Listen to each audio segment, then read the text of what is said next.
Chairmanship.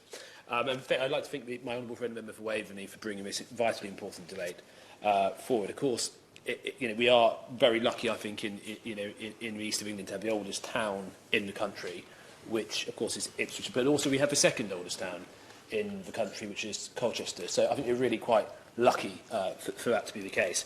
But I think we do have significant pockets of deprivation in the region that has been referred to, and that includes in Ipswich. But I think it is that mix of deprivation but also potential that means that East Anglia should be right at the forefront of a levelling up agenda. And I must say that actually it is in amongst most deprived parts of the town that I have the honour of representing where I've met the best people that I represent. And some of the most honest people with the best values and the strongest communities. But they do need that investment into education, into tackling crime and everything else. But I think it's important.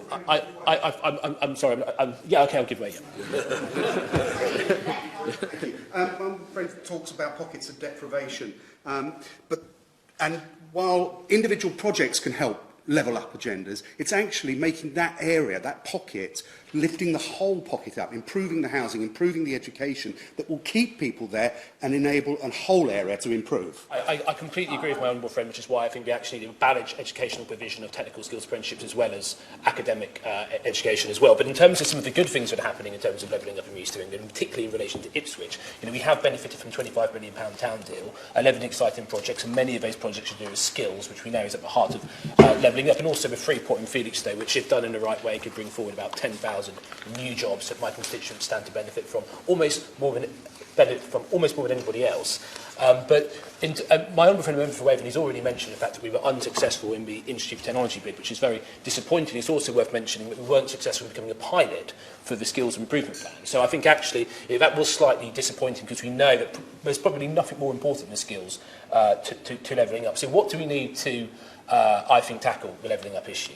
Firstly, I think we need to look at the way in which we fund our core public services. Of course, things like the Levelling Up Fund and the Town Deal are important, but it is simply not right that when it comes to education, particularly special educational needs provision, and also police funding, Suffolk gets an incredibly raw deal. And that has been the case for decades. East of England does particularly bad from a lot of those funding formulas, but I actually argue that Suffolk in particular does bad. So and I was very pleased to support a letter that went to the Secretary for Education in regards to special educational needs provision very recently. So yes, we need to go further, for the government to go further and to extend upon the good things it's already done in terms of the town deal and the Freeport.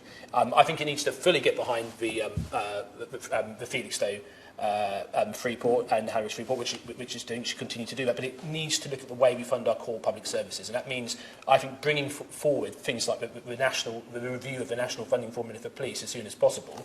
In terms of the Levelling Up Fund, I think, being imaginative about the way in which it can be spent. I, for one, for example, would be very excited at the prospect of a grassroots sports club fund, because we know that clubs and grassroots sport is incredibly important for levelling up.